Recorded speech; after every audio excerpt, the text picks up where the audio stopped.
जय हिंद दोस्तों। जैसे कि हम इससे पहले बहुत सारे वीडियो में पढ़ चुके हैं। आज हमारा ये सेशन है सीटेट का।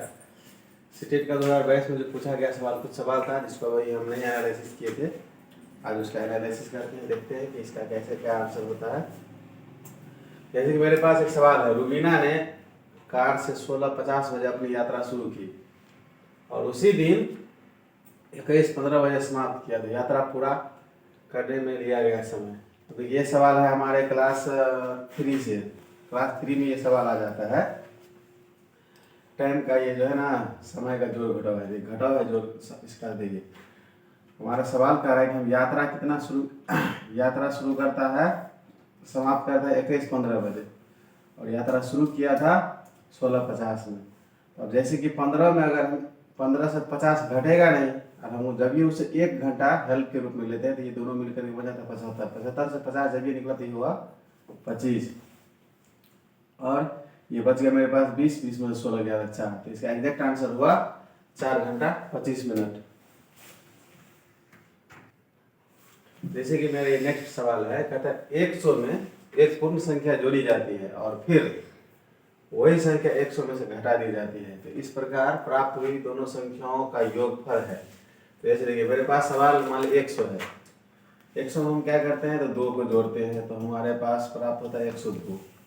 उसी तरीके से हम 100 में से क्या करते हैं तो 2 ही घटा देंगे, क्योंकि वही सेम सवाल कहता है घटाने के सेम पूर्ण संख्या। तो 98 हुआ। अभी दोनों को जब हम जोड़ते हैं तो हमारे पास मिलकर के होता है 200। तो इसका एग्जैक्ट आंसर होगा ये। तो इसलिए हम इसको कह सकते हैं कि ये हमारा एक आंसर हुआ। जैसे मेरे पास नेक्स्ट सवाल, अगला सवाल है, कहता है 100 लाख को निम्नलिखित रूप में से भी जाना जाता है। अब जैसे कि हम इसमें देखिए, अगर हम 100 लाख को शब्द में है, इसको हम जब अंक में लिखते हैं तो ये मेरे पास आता है पहले 100, उसके ऊपर में इकाई दहाई सैकड़ा हजार 10,000 और ये लाख में है 100 लाख को है। तब कहता है इसी 100 लाख को क्या करना पड़ेगा, तो हम इसमें लिखें कि भारतीय अंक पद्धति में लिखते हैं तो हमारे पास आता है इकाई दहाई सैकड़ा हजार 10,000 लाख 10 लाख करोड़। 1 करोड़ आ जाता है। जैसे कि हम यहाँ पर लिखते हैं 1 करोड़ और उसी को अंतर्राष्ट्रीय अंकन पद्धति में लिखते हैं तो ये मेरे पास आता है इकाई दहाई सैकड़ा हजार 10,000 100,000 मिलियन 10 मिलियन। तो 10 मिलियन आता है, जो कि हमारे ऑप्शन में है कि क्या इसका 1 मिलियन होगा, 10 करोड़ होगा, 1 करोड़ होगा या 1 मिलियन होगा। तो इसका एग्जैक्ट आंसर होगा हमारे पास 1 करोड़ होगा। 1 करोड़ होगा जो हमको भारतीय अंकन पद्धति से प्राप्त होता है। जैसे कि मेरा आगे के सवाल है, कहता है निम्नलिखित में से कौन सी व्यवस्था संख्याओं को अवरोही क्रम में निरूपित करता है। अवरोही क्रम का अर्थ होता है कि जैसे कोई आदमी छत पे है और छत से वो नीचे की ओर सीढ़ी के माध्यम से आता है तो उसके पास सबसे ऊंचा रहता है, फिर ये इससे कम इससे कम इससे कम इससे कम इससे कम। ये हम पहले तीसरे चौथे का सारे पढ़े हैं ये, उसमें हम आपको एक विस्तार रूप से समझाने के लिए हम ऐसे कर रहे हैं। अब जैसे कि मेरे पास ऑप्शन नंबर 1 2 3 4 है, तो हम इसमें से 4 को ही लिए हैं। अब देखिए 4 में हमारा मान दिया हुआ है 10.5। तो 10.5 को अगर हम दशमलव उड़ाते हैं तो हमको 105/10 मिलता है। इसी तरह से इसको उड़ाते 1.50 को तो ये होता है हमको 150/100। इसको उड़ाते हैं 105 को तो ये हो जाता है हमको 105/100, ये 150 होता है। इसको उड़ाते हैं तो हमको 1000 5 बराबर 1000। इसको उड़ाते हैं तो ये हो जाता है हमको 155/1000। अब जब हम इसको देखिए, इसका ये 1000 है, इसका भी 1000 है, तो सबको हम 1000 बनाना पड़ेगा।